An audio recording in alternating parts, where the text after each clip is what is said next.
Ya mwisho, Mheshimiwa Rais, Bishop ametuambia hapa kwamba kazi yako ni ngumu sana. Na mimi nakubaliana na yeye. Hata mimi saa nyingine huwa najiuliza vile wewe unalala.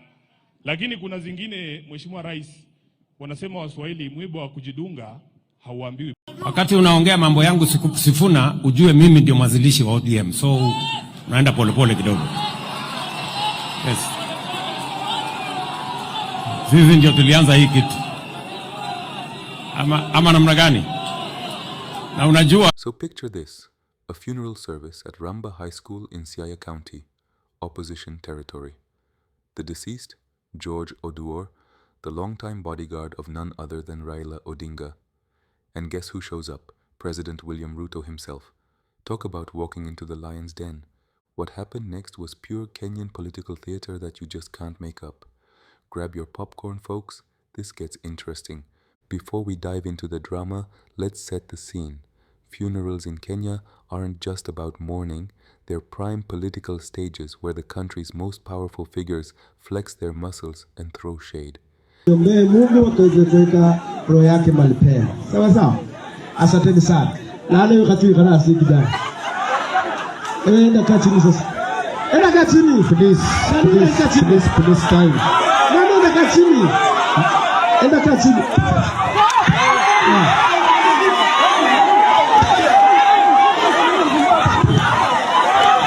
And this one at Ramba High School on April 12th was no exception.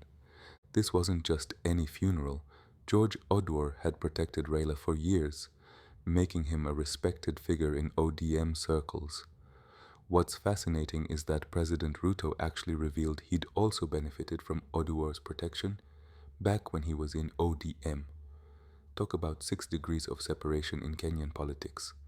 Now, enter Nairobi Senator Edwin Sifuna, the sharp-tongued ODM Secretary General, who never misses a chance to take a swipe at the government. There is no obligation on our part to speak about the successes of the government. They also have mouths. Let them go out there. They have a government spokesman, they have cabinet secretaries, they have parrots like him. Let them talk about those successes. It is not incumbent upon us to talk about those successes. Number two, they have national communication. They have a national broadcaster. They can go there and talk about those successes. And when you talk about those things, nobody sees those things on the ground. William Ruto famously one time said, there is a road called C41. It passes outside my rural home. He stood on the sunroof and said the road is complete. And I use the road every day. It passes outside my home. So those are the successes he wants to parrot, but Kenyans on the ground can see that there is nothing happening. When he took the microphone, you could feel the tension in the air. Haya, asanteni sana. Mheshimiwa Rais, Mheshimiwa William Ruto, Mheshimiwa my party leader kiongozi wangu, Baba Raila Odinga, familia ya ndugu yetu George kiongozwa na Mama Karen, wote ambao wamefika hapa na wasalimu kwa jina la Yesu Kristo, hamjambo. Mheshimiwa Rais, mimi ndio Sifuna.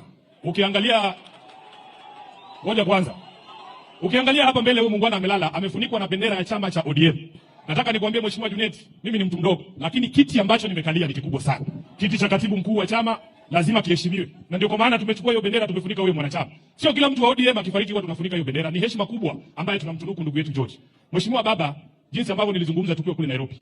Mimi nilisema nimejua George kwa sababu ya ukaribu wako na wewe na kwa kufanya kazi pamoja na wewe. Ukiangalia security situation around Raila Odinga, I don't think there is a security situation that swings as wildly from one extreme to another kama security situation ya baba. Mtaamka asubuhi, mnakunywa chai huko London na watu wa diplomacy, mnasalimia marais Addis Ababa. Saa 8 inatakana uingize Raila katika uwanja ya Kamkunji. Imejaa watu wanapiga kelele, wanapenda Mheshimiwa Raila Odinga, na hiyo mapenzi ni hatari hata kwa baba mwenyewe. Halafu siku nyingine inahitajika umtoe kule Embakasi South, akipigwa tear gas na risasi, uhakikishe kwamba amefika kwa mama Aida akiwa mzima. That is how wild the security situation around Raila Odinga swings. And this gentleman you see here, he did it with a lot of grace. Na tunataka tuseme kwa niaba ya chama cha ODM, poleni sana kwa kumpoteza George. Kama katibu nina majukumu ya kikatiba chini ya chama cha ODM. Nataka mpe huyu ndugu yetu 3 salute. Nikisema ODM, mnasema tuko tayari. Ndio George ajue amezingirwa na marafiki wake. ODM. ODM. ODM. Asante sana. Sasa George, Bishop ametuambia hapa kwamba kazi yako ni ngumu sana. Na mimi nakubaliana naye. Hata mimi zingine wanajiuliza vile wewe unalala. Lakini kuna zingine Mheshimiwa Rais, wanasema Waswahili, mwiba wa kujidunga hauambiwi pole. Kuna watu kwa serikali yako kazi yao ni kushika handball kila siku. Sasa kama hii drama yote tumeona Nakuru, ati watoto wanakatazwa kufanya mchezo, sijui wanapigwa tear gas, sijui wanafukuzwa. Hiyo ni mwiba wa kujidunga, Mheshimiwa Rais. Wale ambao wanahusika na kufanya kazi yako ikuwe ngumu, read them the riot act, kwa sababu tunajua kazi yako ni ngumu zaidi, wasifanye ikuwe ngumu zaidi. Kwa hayo mengi nasema asanteni sana na Mungu amlaze George mahali pema peponi. Did you catch that? Sifuna basically told the president to his face that his administration is creating its own problems, using that classic Swahili proverb, when you prick yourself with a thorn, don't expect sympathy. And he didn't stop there. He went straight for the jugular with that Butere girls' high school controversy. Students tear-gassed for a play? That's the kind of political drama Sifuna wasn't about to let slide. But President Ruto, cool as a cucumber, watch how he handles this public call-out. Wakati unaongea mambo yangu Sifuna, ujue mimi ndio mwanzilishi wa ODM. So, naenda pole pole kidogo. Yes. Sisi ndio tulianza hii kitu. Ama namna gani? Na unajua, ukinisukuma sana, nitaitisha mkutano ya founder members ya ODM. Ndio? Na unajua tukiitisha hii mkutano, tunaweza kufanyia discipline sisi ambao tulianza chama. Ndio? So, twendeni mosmos. Ile kitu mimi nataka niwaambie ni kwamba vile ndugu zangu wameongea hapo mbeleni, sio lazima sisi wote tuwe katika ndani ya serikali. Ni kweli. Lakini nani alisema kuna watu wamechaguliwa wawe wanakaa tu nje ya serikali all the time?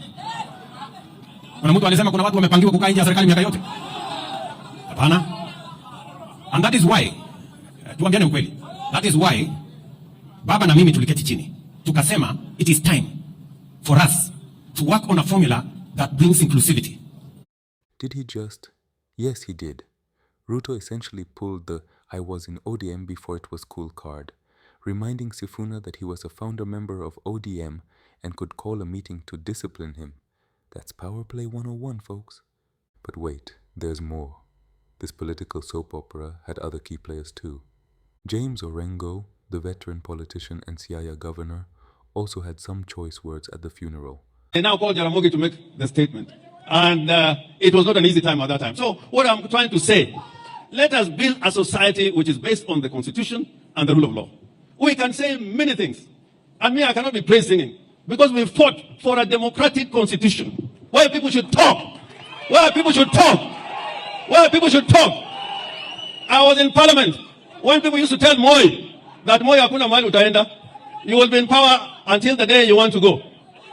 They told Moi, and I was in parliament at that time. There are only a few of us who said we cannot have this system of government. And Raila was the head at that time when Jaramogi died, that we do not want that system of government. So I am asking you Kenyans, this constitution that we fought for, it is a very difficult document to keep. And if you keep on, song praising all the time, we will not have a country. So I urge you, tell your leaders the truth. Tell your leaders the truth. And know that, even when, President, when you came here the first time, I was the only one who was here. I was the only one. I was here because I was convinced that institutions must work. A lot of my, even Otiende here said he cannot come. I tried to persuade him. I was here alone with you because I don't praise, song praise. I believe that you're the president and we are going to talk. So this country will go to the dogs again. If the kind of language I'm hearing here, you continue with that language. Please, when you have something being brought to Siaya, it is a matter of right. It is not you're being given, it's a matter of right. It's a matter of right. And I cry. When I was in parliament, I was the only backbencher. I was there with Omamo, I was with Okero, there were other people like Okwanyo, and they used to tell me that you must be in government. All of us cannot be in government. Just fight for your right. Just fight for your right. And you'll have a better country. Asante sana, kwa hayo machache, I call upon Raila Odinga to come as And in true Kenyan fashion, the colorful Professor Wajakoya couldn't miss adding his unique perspective. Orengo, you have played a big role in my education. Orengo, you have played a big role in democratization of this country. Orengo, you have played a big role in doing what we have. May I take this opportunity to go and sit down to thank Baba? If you did not do what you did, this country would have banned. But we don't want to ban this country, Mr. President. I want you to go and tell Farouk and group, waambie wakae chini. Because this country is bigger than them. You are my president. Then I'll come and have tea with you. Thank you very much. Thank you. Now it is my honor and privilege to call the governors to come here and introduce themselves Time is not on our side. Can I start with the audience? Now, this isn't the first time we've seen this kind of political theater in Kenya. Remember when Babu Owino got into trouble and appealed directly to then President Uhuru Kenyatta? Let's compare how these two presidents handled opposition figures calling them out.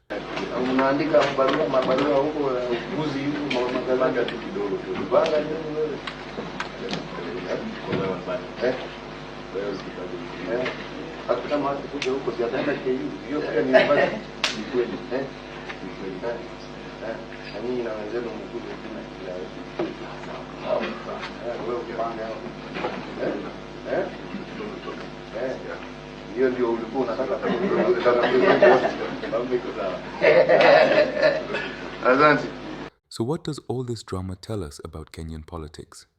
First, notice how funerals continue to be crucial political arenas. Second, see how Ruto uses humor and historical connections to deflect criticism while asserting dominance. That's a page straight out of the political playbook. Acknowledge the criticism but don't engage with its substance. And finally, these confrontations reveal the ongoing tensions between government and opposition nearly 2 years into Ruto's presidency.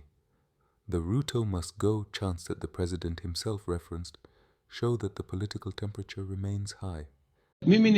Sasa nyinyi mnaniambia Ruto must go. Mimi nimesikia hiyo mara nyingi. Kulikuwa na Moi must go, kulikuwa na mwingine must go, kulikuwa na mwingine must go. Hii must go ni wimbo tu ya kawaida. There is no problem. Ndio shida iko wapi?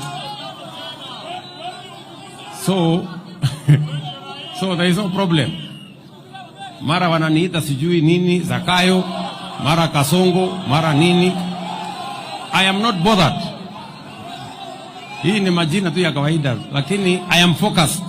My focus. That's it for today's breakdown of the Ramba High School political showdown. What did you think? Would you have handled Sifuna's criticism differently if you were Ruto? Drop your thoughts in the comments below. If you enjoyed this breakdown of Kenyan political theater, smash that like button and subscribe for more unfiltered analysis.